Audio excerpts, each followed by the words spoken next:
melemah, di saat Rusia melemah karena menghadapi perang Ukraina, disitulah kemudian rebels diperkuat. Jadi saya khawatirnya seperti Irak. Begitu jatuh, perekonomian Suriah bukannya membaik, saya khawatir malah justru menggantung begitu ya. Konflik Suriah ini berefek terhadap security atau keamanan stabilitas nasional Indonesia. Selamat malam, Tribuners. Program Tribun Fokus kembali membersamai Anda hari ini bersama dengan saya, Nila Irda. Tribuners, konflik pecah di Suriah seusai kelompok anti-rezim menguasai ibu kota Damaskus sejak 8 Desember kemarin. Presiden Suriah Bashar al-Assad yang telah berkuasa selama 24 tahun juga ditumbangkan. Presiden Bashar al-Assad ini bahkan kabur dari Suriah dan saat ini dilaporkan berada di Rusia. Lantas bagaimana kemudian melihat konflik pecah di Suriah ini dan apa saja sedianya dampaknya dan bagaimana hal ini bisa terjadi? Saya akan membahasnya. Tribuners tersambung melalui sambungan Zoom bersama dengan saya, dosen hubungan internasional BINUS, ada Mbak Tia Mariatul Heptiah. Ibti. Mbak Tia, terima kasih banyak sudah bergabung. Selamat malam, Mbak Tia. Selamat malam, terima kasih juga sudah diundang untuk diskusi bersama. Siap, terima kasih juga menyempatkan waktunya hari ini berdiskusi bersama dengan saya, Mbak Tia, melihat bagaimana konflik yang terjadi di Suriah begitu ya. Ini yang belakangan ini juga kemudian menjadi sorotan di tanah air. Saya ingin minta pengantar terlebih dahulu dari Mbak Tia melihat apa yang terjadi atau konflik yang kemudian pecah di Suriah ini seperti apa, Mbak? Ya, sebenarnya kalau bicara Suriah ini tidak akan cukup waktunya sebentar ya, sangat complicated sekali. Baru kemarin saya berbicara di kelas bersama anak-anak untuk menganalisis mengenai konflik ini. Kalau misalnya kita melihat dari secara politik global, ada dua kekuatan besar sebetulnya di Suriah. Satu pihak adalah rebels atau para pemberontak yang didukung oleh Amerika Serikat dan aliansinya. Kemudian satu sisi adalah Bashar al-Assad, yaitu putra dari Hafez al-Assad, tetap mempertahankan kekuasaannya selama 61 tahun, Mbak ya, Hmm. yang didukung atau supported by the China, kemudian ada Rusia di situ dan ada Iran. Kemudian tidak hanya ada kekuatan besar saja, efeknya adalah kemana-mana karena itu merupakan Suriah itu satu merupakan jalur minyak atau Silk Hmm. Road dari Timur Tengah menuju ke Eropa. Itu sangat penting area ini begitu. Karena jalur minyak itu terbagi tiga, kalau tidak lewat Suriah, bisa lewat melalui Hormuz, Hmm. kemudian di Iran, dan satu lagi adalah melalui terusan Suez di Mesir. Yang bisa digunakan oleh Amerika Serikat dan aliansinya dalam hal ini adalah negara-negara Eropa, yaitu melalui terusan Suez, karena memang mereka mempunyai aliansi yang cukup kuat dengan Mesir. Satu lagi melalui Suriah. Kalau melalui Iran kan tidak mungkin ya Mbak ya. Hmm. Jadi hanya dua jalur itu saja begitu. Namun ada kendala ketika Bashar al-Assad merubah kebijakannya yang semula adalah merupakan bagian dari aliansi Amerika Serikat pada masa ayahnya yaitu Hafez al-Assad, kemudian turun kepada beliau. Nah, merubah kebijakan justru malah join dengan kekuatan besar Rusia dan Cina serta Iran mulai membangkang Asad ini. Nah, Hmm. dimulailah di situ konflik. Sebagaimana kita tahu bahwa Amerika Serikat sering melakukan intervensi, Mbak, di kawasan Timur Tengah. Ketika ada satu negara yang mulai membangkang begitu ya, atau tidak Hmm. mengikuti apa yang diinginkan oleh Amerika Serikat dan sekutunya, pasti akan terjadi konflik di situ. Maka dicoba tuh untuk membangun beberapa rebels. Di Hmm. dalamnya sebetulnya ada kelompok Sunni, ada FSA, ada HTS yang sekarang berhasil dan mendeklarasikan bahwa dia merupakan kelompok yang berhasil menggulingkan rezim. Ada sebanyak 17 kelompok rebels di situ sebetulnya. Jadi tidak satu. Hmm. Dan saat itu Amerika Serikat cukup dilematis. Karena kalau Bashar al-Assad diganti, maka pendukung-pendukungnya, maksud saya rebelsnya itu adalah bagian dari Sunni radikal, begitu. Hmm. Jadi Suriah itu pemimpinnya adalah Syiah Alawid, kemudian eh, masyarakatnya adalah mayoritas Sunni. Berbeda dengan Bahrain, sama. Bahrain juga Sunni, masyarakatnya adalah Syiah, begitu ya. Kemudian di Timur Tengah seperti itu petanya. Isme ini atau Hmm. dua mazhab ini memang sering terjadi clash begitu. Nah, 61 tahun ini sudah cukup gerah gitu masyarakat Sunni itu. Ingin melakukan pemberontakan yang disupport atau diprovokasi oleh pihak Amerika Serikat, Saudi, negara-negara Eropa, Turki termasuk. Karena kenapa Hmm. Turki ikut ya? Satu sisi Turki mendukung Israel, tapi secara teritori Turki juga punya kepentingan terhadap Suriah, terhadap Irak misalnya. Kemudian terhadap Iran karena apa? Karena di situ orang-orang Kurdi ada. Dan Kurdi ini kan ingin memisahkan diri dari eh, kesatuan atau superniti Turki. Hmm. Ini berbahaya kalau misalnya kondisi Assad yang memang pro terhadap orang-orang Kurdi misalnya ini dibiarkan, maka Turki juga support terhadap rebels ini. Jadi complicated, Mbak ya. Kalau misalnya kita melihat satu-satu, ini kenapa bisa terjadi? Karena punya banyak kepentingan. Amerika Serikat punya kepentingan di bidang Silk Road atau jalur minyak dari Timur Tengah ke negara Eropa. Kemudian Saudi Arabia juga punya kepentingan karena punya background sama-sama Sunni. Kemudian Turki juga punya kepentingan kalau Assad itu membiarkan kelompok separatis di Turki, dalam hal ini Kurdi misalnya, dibiarkan begitu ya, berkembang di Suriah begitu. Jadi banyak kepentingan ditambah lagi dengan Israel. Israel melihat bahwa Assad cukup kuat karena didukung oleh Iran. Kalau Assad sampai kuat didukung oleh Iran, maka itu akan mengancam keberadaan negara Israel. Jadi banyak semua negara ini punya kepentingan untuk Bashar al-Assad ini turun begitu. Hmm. Jadi begitu jatuh, ya semua yang mempunyai kepentingan secara politik di Suriah ya bersorak begitu. Ditambah lagi Rusia yang notabene biasanya mendukung secara militer dan punya pangkalan di Suriah dihadapkan dengan konflik Ukraina. Jadi sedang melemah. Iran juga dihadapkan dengan konflik Hezbollah di Lebanon dan mendukung keberadaan Hamas begitu ya. Jadi Hmm. semuanya saling berkaitan di saat Iran melemah, di saat Rusia melemah karena menghadapi perang Ukraina, disitulah kemudian rebels diperkuat dan di luar dugaan, saya pikir dulu-dulu Mbak jatuhnya. Ternyata sekarang begitu ya, Hmm. betul-betul di saat semuanya pendukung Assad lengah, maka rebels di situ disupport habis oleh pihak Amerika Serikat, sekutu dan aliansinya akhirnya tumbang juga begitu. Oke, artinya kan sedianya masalah ini atau konflik yang terjadi di Suriah ini memang sudah berlangsung lama ya, Mbak Betul, Tia ya, dan juga melibatkan negara-negara lain dengan kepentingan dalam tanda kutip tadi, kepentingan politik yang kemudian terjadi. Nah, apa yang kemudian membuat Bashar al-Assad ini dalam kaitannya bisa dikatakan lemah begitu ya, atau betul. kecolongan begitu, Ya. sampai kemudian penggulingan ini bisa terjadi dan dilakukan oleh kelompok rezim pemberontak ini, Mbak? Ya, kondisinya memang itu tadi yang saya sebutkan. Satu, Iran sedang disibukkan dengan persoalan konflik Hamas dengan Israel. Hmm. Dan Iran juga cukup aktif membantu dengan suplai senjata ke Hezbollah, begitu ya, di Hmm. Lebanon. Kemudian yang kedua, yang membuat Assad melemah, Rusia juga selama ini sedang menghadapi Ukraina. Jadi Ya. artinya ketika ingin dia menjangkau ke apa namanya militernya Rusia begitu ya. Jadi itu tidak sempat begitu.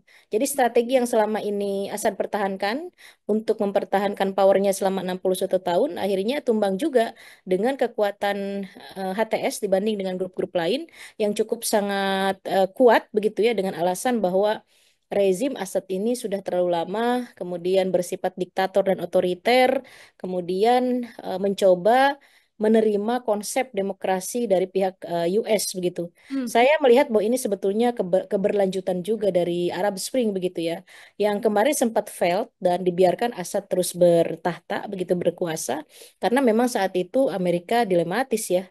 Penggantinya tidak mungkin ISIS begitu atau kelompok radikal begitu. Saya pikir ada win-win solution di antara mereka, antara pihak rebels dengan pihak yang menjadi provokator. Misalnya solusinya adalah mereka menggantikan Assad dengan catatan misalnya Hmm. tidak membuat tindakan-tindakan yang merugikan pihak Amerika Serikat. Namun saya begini Mbak, khawatirnya nanti seperti Irak begitu ya. Karena Irak juga demikian kan, begitu Saddam Hussein terjatuh, kemudian diganti oleh pemerintahannya dari pihak Syiah justru. Kalau Hmm. yang di Suriah dari pihak Sunni yang diangkat. Jadi buat Amerika Serikat nggak ada istilah agama pro-Sunis ya, nggak ada.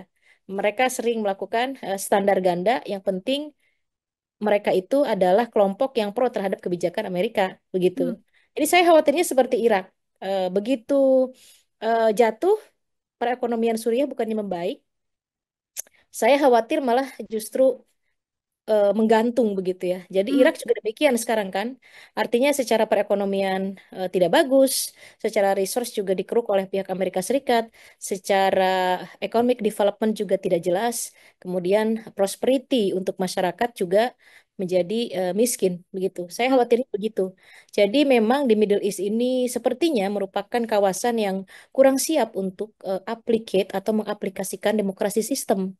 Jadi memang cocok dipimpin oleh misalnya monarki kayak di Saudi begitu ya, atau misalnya diktator, leader begitu ya. Jadi ketika diterapkan sistem demokrasi seperti di kita atau di Amerika, itu mereka rapuh begitu. Akhirnya yang terjadi itu imbasnya kepada economic development. Itu yang dikhawatirkan. Karena ketika terguling Saddam Hussein juga semua bersorak begitu ya. Ya. Merasa bebas, merasa lepas dari kediktatoran, ataupun misalnya Muammar Gaddafi. Nah, itu juga sama kasusnya begitu ya, Hmm. diktator lama berkuasa, tapi ketika terguling kekuasaan itu kemudian digantikan oleh rezim baru yang ditunjuk oleh Amerika, belum tentu juga itu baik gitu. Hmm. Belum tentu juga itu baik untuk negara tersebut. Malah terpuruk dalam kemiskinan dan GDP mereka terus merosot sementara resource-nya diambil oleh pihak barat begitu. Ini Hmm. ini yang saya khawatirkan. Makanya Iran warning kan saat ini hati-hati begitu ya. Rejim memang terguling, tapi Anda diperalat untuk kepentingan-kepentingan politik global begitu. Saya mengkhawatirkan ke arah sana karena sebetulnya Cina sudah invest. Ketika Hmm. Assad kembali establish begitu ya dan bisa menyelesaikan persoalan rebels, Cina itu sudah recovery. Ekonomi Suriah sudah invest sama seperti Cina di Saudi, Cina di Iran, Cina di Ethiopia misalnya. Cina sudah mulai banyak perannya di Timur Tengah begitu. Tapi akhirnya dengan kondisi seperti ini kita lihat apakah memang kemerdekaan atau demokrasi ini akan berjalan di Suriah atau malah kondisinya akan memburuk untuk masyarakatnya sendiri. Saya jujur, secara melihat sejarah, mendalami kawasan ini tidak 1 tahun 2 tahun, saya pesimis, Mbak, bahwa Timur Tengah bisa menerapkan sistem demokrasi gitu. Oke, dengan pengulingan yang terjadi terhadap Al-Asyad ini sendiri. Kalau kita melihat situasi yang kemudian ada begitu ya, Mbak Tia ya, dengan pengulingan yang ada, Al-Asyad juga saat ini sedang berada di Rusia setelah Betul. aksi yang kemudian dilakukan pada 8 Desember kemarin. Masihkah kemudian ada upaya begitu ya bagi Presiden Suriah ini untuk kembali mengambil pemerintahannya setelah semua kekisruhan yang terjadi di negaranya? Kekuatannya cukup melemah, saya lihat ya. Berbeda dengan Assad dulu, itu tadi mirip dengan kondisi Orde Baru misalnya di kita dulu ya, di mana memang di era Orde Baru sangat kuat, tapi pada akhirnya melemah juga dengan kondisi protes-protes dari masyarakat yang terus-menerus dan ini dipicu dengan turunnya ekonomi begitu. Oke. Jadi kalau misalnya Assad kembali mengambil alih, dia harus betul-betul siap secara politik domestik, ada kekuatan-kekuatan di dalam, dia harus berhitung berapa persen yang masih tetap setia dan stay terhadap Assad Hmm. gitu. Yang kedua, dukungan dari internasional juga harus ada. Yang ketiga, bagaimana kesiapan Rusia, Cina, Iran, aliansinya mendukung dia gitu ya. Hmm. Karena itu tadi, kalau dilihat dari pihak eksternal yaitu Rusia, Cina, dan Iran, mereka sedang menghadapi masalah masing-masing saat ini. Itu repotnya begitu ya. Yang kedua, kita berhitung kekuatan Assad Partai Baath yang selama ini menjadi power di Suriah itu berkoalisi dengan beberapa partai lain, apakah masih setia atau tidak? Karena jujur kalau dilihat dari agama atau dari ideologi, hanya 12% sebetulnya Syiah Alawiyit ini di Suriah. Selebihnya itu NU, Kristen ada, sorry, saya salah. Selebihnya itu Sunni, maksud saya kok Hmm. NU ya. Selebihnya itu Sunni begitu. Kemudian 10%-nya Kristen, kemudian hanya 3% saja Drus. Drus itu like the identity, ideologi seperti Islam, tapi bukan karena dia punya Alkitab sendiri begitu. Yang Hmm. disebut Al-Hikmah atau apa. Dan sebagian masyarakat Drus ini juga ada di Israel. Hmm. Sempat saya bertemu dengan komunitas Druze ya di Timur Tengah ketika saya visit. Jadi memang ini menjadi bagian kecil Druze ini di setiap negara di Timur Tengah, tapi mempunyai peran politik yang cukup signifikan begitu. Nah, Assad mampu tidak menggalang kekuatannya kembali dengan menghimpun kelompok-kelompok ini di Suriah. Saya tidak yakin. Masalahnya si HTS ini mampu menghimpun semuanya. Yang Oke. tadinya mereka berpecah belah, akhirnya mereka bersatu, terutama yang kelompok Sunni menjadi kuat dan akhirnya berhasil digulingkan dengan provokasi dari pihak eksternal. Mhm. Begitu. Oke, bagaimana kemudian nanti negara-negara sekutu dari Asyad begitu ya, dengan konflik yang kemudian ada seperti Rusia, Iran, apakah mau membantu untuk membackingi Asyad atau tidak? Kalau dari Mbak Tia, kecil kemungkinan akan membantu all out layaknya dengan konflik-konflik yang sebelumnya terjadi, Mbak. Saya pikir tidak all out seperti dulu. Hmm, Itu tadi, kendalanya banyak. ya. Mereka dihadapkan dengan konflik domestik sendiri, yaitu Ukraina dan Rusia juga cukup apa namanya complicated dan belum selesai sampai Mhm, hari ini. Itu juga cukup memicu keluarnya budget yang cukup besar untuk Rusia begitu ya. mhm, Cukup menurunkan, belum dia menghadapi sanksi dari negara-negara Eropa yang selama ini menjadi pusat bagaimana trading atau perdagangan Rusia dengan Uni Eropa berjalan dengan baik. Ketika diberlakukan sanksi kan jadi berkurang begitu mhm, income untuk Rusia sendiri. Lalu bagaimana dengan Iran? Oh, Iran apalagi gitu ya. Dia dihadapkan dengan Hezbollah di Lebanon, dihadapkan dengan eh, Hamas di Israel yang sampai hari ini juga belum selesai begitu ya. Terus tidak dilakukan gencatan senjata, bahkan Israel terus mengulangi kesalahannya untuk tidak mengikuti agreement yang sudah disepakati. Dengan Hezbollah tidak disepakati, langsung ada penyerangan kembali, apalagi dengan Hamas. Tidak ada pembicaraan sama sekali dengan ceasefire. Jadi mhm, kondisinya memang grup yang sebelah ini sedang melemah gitu, Mbak. Sayangnya. Sementara grup yang sebelah lagi koalisinya sedang menguat. Dan ini yang digunakan oleh pihak eksternal untuk menggempur lewat rebels yang ada di Suriah yang memang mayoritas. Sementara ada pihak governmentnya itu minoritas. Tuh. Jadi kekuatannya sedang berkurang, dari eksternal juga dukungan sedang berkurang, sementara provokasi dari pihak luar, Amerika dan koalisinya, itu sedang menguat, kemudian mensuplai pihak rebels untuk establish atas nama diktator gitu. mhm. Itu Oke. yang disayangkan begitu ya. Mhm, mhm. Dua dua kondisi yang memang kemudian yang satunya dia bisa meningkat, namun yang satunya justru melemah sehingga ini Sedang melemah ya. menjadi duel yang kemudian tidak seimbang ya Mbak Tia ya dalam Betul, kaitan jadi dengan mudah diselesaikan. Cuman sekali lagi saya tidak masalah misalnya Suriah berganti sistem. Yang dikhawatirkan itu tadi menjadi negara boneka, kemudian Mhm, masyarakat aman bukan bahagia, bukan misalnya kuat secara ekonomi, tapi takutnya malah jadi hancur seperti Irak. ya. Irak hancur, kemudian Muammar Gaddafi juga saat ini Libya hancur, padahal tadinya gemah ripah lah dengan Mhm, resource yang mereka miliki. Tapi dengan dikendalikan oleh pihak Amerika Serikat kan mereka menjadi miskin saat ini. mhm, Saya khawatirnya demikian karena dengan ego yang luar biasa ingin mendirikan atas nama kebebasan, begitu ya. Tapi diatur, di manage oleh pihak eksternal, justru bukan kebebasan yang mereka dapatkan, tapi malah kemiskinan dan kekurangan. Saya khawatirnya demikian. Ya mhm. bagus kalau misalnya diktatornya Assad itu berubah menjadi negara demokrasi, tapi yang pay attention atau memperhatikan prosperity rakyat. Kalau tidak, nah itu problemnya begitu. Oke, ini berkaitan juga bagaimana kemudian kehidupan warga Suriah setelah ini. Ini Iya, kan kita masih belum mendapatkan informasi, belum ada pernyataan apapun dari Bashar al-Assad begitu ya, betul. Mbak Tia ya. Apakah nanti kemudian layaknya sejumlah pemimpin negara lain yang memutuskan untuk mengundurkan diri setelah situasi yang kemudian terjadi? Kalau dari analisa Mbak Tia, setelah ini langkah apa yang setidaknya bisa dilakukan oleh Bashar al-Assad melihat konflik yang terjadi di Suriah ini, Saya Mbak? melihat sepertinya Bashar al-Assad kali ini menyerah ya. Hmm? Dengan sudah pergi ke Rusia. Rusia itu sudah menyerah sebetulnya. Biasanya tidak demikian langkah yang beliau lakukan. Oke. Kalau memang beliau masih mempunyai power dan didukung oleh pihak domestik atau kekuatan-kekuatan politiknya dia yang ada di Partai Baath gitu. Hmm. Tapi dengan melihat dia pergi, itu artinya memang dia sudah pasrah begitu ya. Hanya saja ini pasti akan dilakukan secepatnya mengganti pemerintahan oleh pihak rebels yang didukung oleh Amerika Serikat begitu. Pasti itu akan segera diganti.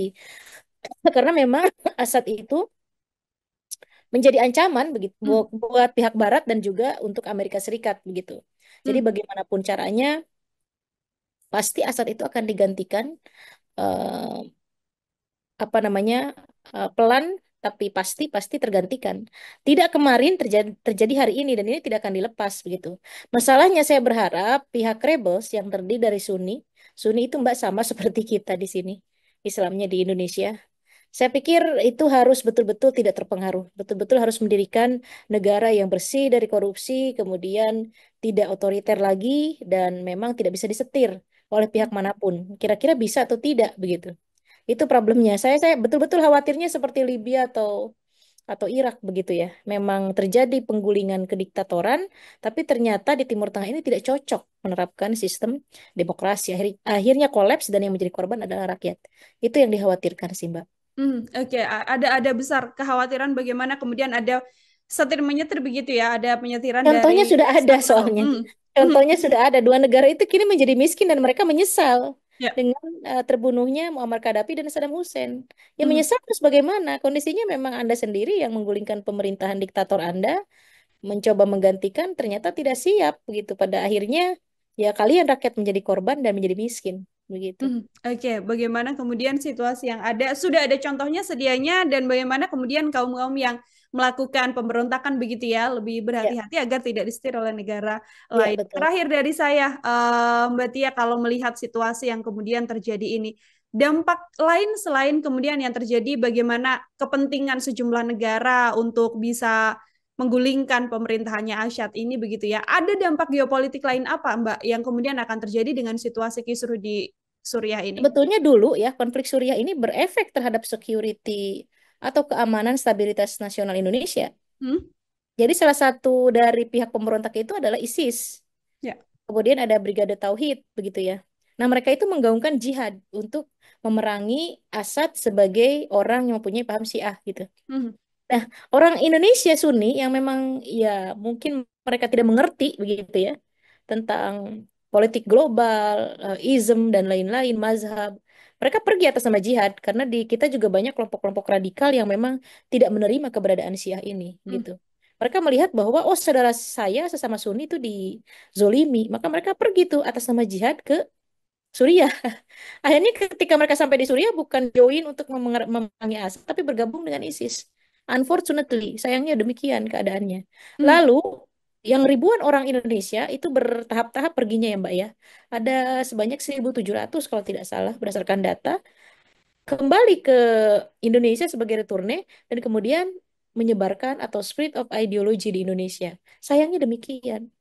Jadi mereka menyebarkan paham-paham terorisme di Indonesia, kemudian melakukan tindakan-tindakan amaliyat atau bom di Indonesia. Hmm. Sayangnya begitu. Mereka diidentifikasi oleh pihak government, dalam hal ini BNPT, sebagai kelompok returne atau yang kembali. Ada yang bisa diselamatkan, ada yang ideologi itu sudah nempel karena bersama-sama ISIS. Jadi mereka untuk berniat jihad, tapi sampai ke sana malah gabung dengan kelompok-kelompok radikal. Nah, itu berefek salah satu contoh saja.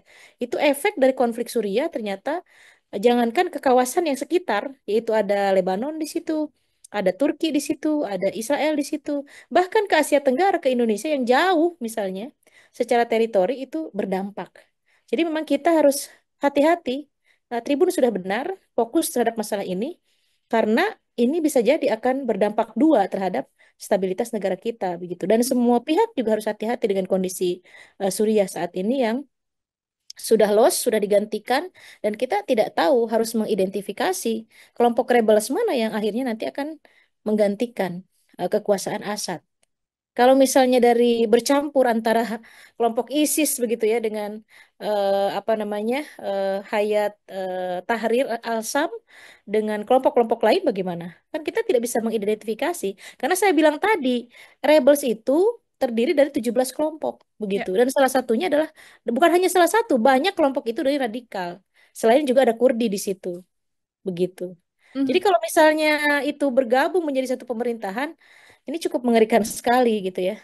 Cukup mengerikan sekali terhadap stabilitas negara-negara lain termasuk Indonesia begitu. Oke, ini tidak hanya berdampak bagi bagaimana kemudian yang terjadi di Suriah, namun juga berdampak untuk geopolitik di seluruh negara lain begitu ya, Mbak Betul. Tia ya, termasuk juga yang terjadi di Indonesia. Kalau dari pemerintah Indonesia sendiri, dengan situasi yang ada, adakah kemudian hal yang bisa dilakukan, Mbak Tia, untuk mengantisipasi tadi hal-hal buruk yang ada kemungkinan juga bisa terjadi karena dampak konflik di Suriah ini? Harusnya cepat bergerak ya Hmm. dari pihak Kemlu. Sebagaimana dulu zaman Ibu Retno sangat sensitif menghadapi hal-hal seperti ini. Satu memang harus save WNI di sana, begitu ya. Ya. Kedua memang harus ada pembicaraan dengan berbagai pihak karena kita mencontoh bahwa konflik Suriah itu ternyata berefek atau influence terhadap kondisi stabilitas nasional kita. begitu. Jadi itu memang harus dibicarakan oleh pihak Kementerian Luar Negeri kita, harus cepat begitu ya. Karena kondisi ini tidak akan selesai satu dua hari, saya pikir Mm, mereka akan terus melakukan penurunan lambang kekuasaan Assad, akan mendeklar bahwa mereka yang berkuasa, begitu ya. Dan ini tentu akan mempengaruhi terhadap keselamatan WNI kita di sana. Banyak juga yang menjadi diaspora dan tidak join ke dalam ISIS, begitu ya. mm, Betul-betul profesional itu harus diselamatkan.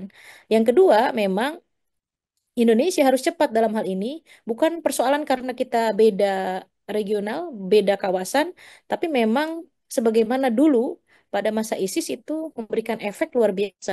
Terjadi bomber-bomber yang banyak ya. dari produk Suriah ini. Kemudian belum lagi orang di Suriah begitu ya. Banyak banyak contohnya begitu ya. Kita tahu bahwa salah satu pimpinan jihad di Suriah itu adalah dari Indonesia. Dan banyak juga anak-anak kecil kita yang memang dididik oleh pihak-pihak rebels di sana. Ini harus menjadi perhatian pemerintah kita, begitu ya. Bagaimana misalnya kalau mereka establish itu akan memberikan efek secara keamanan ke kita atau tidak. Itu harus di cross check ya. Dengan sangat baik harus mempunyai pembicaraan diplomasi yang matang dengan berbagai pihak dan ini akan menjadi PR untuk Kementerian Luar Negeri kita. Mhm, Begitu, Mbak. mhm. Menjadi kehati-hatian bagi pemerintah tanah air saat ini bagaimana untuk bisa bersikap juga dalam konflik yang terjadi di Suriah. Sembari Ya, kita juga menunggu ya Mbak Tia ya apa yang kemudian akan dilakukan lagi oleh betul. Presiden Suriah saat ini Bashar al-Assad ataupun juga kelompok yang kemudian melakukan pemberontakan di sana seperti itu. Mbak Tia terima kasih banyak untuk kesempatannya luar biasa sekali berdiskusi malam hari ini. Ini juga menjadi warning untuk Tribuners yang kemudian sedang menonton bagaimana situasi di Suriah ini juga bisa Ya, berdampak terhadap Indonesia. Sekali lagi Mbak ya. Tia, terima kasih banyak untuk kesempatannya Sama-sama. diskusi dalam Tribuners on Focus. Semoga di lain kesempatan ada waktu kembali Mbak Tia untuk Ya, kembali berbincang. Selamat malam dan selamat beristirahat Mbak Tia. selamat malam. Ya, Tribuners, demikian obrolan saya bersama dengan dosen hubungan internasional WINUS, Mbak Tia Mariatul. Nantikan obrolan saya dalam Tribuners on Focus dengan tema-tema lain dan narasumber-narasumber lainnya. Sanila Irda pamit undur diri. Terima kasih banyak dan sampai jumpa. Download Tribun X sekarang. Menghadirkan lokal menjadi Indonesia.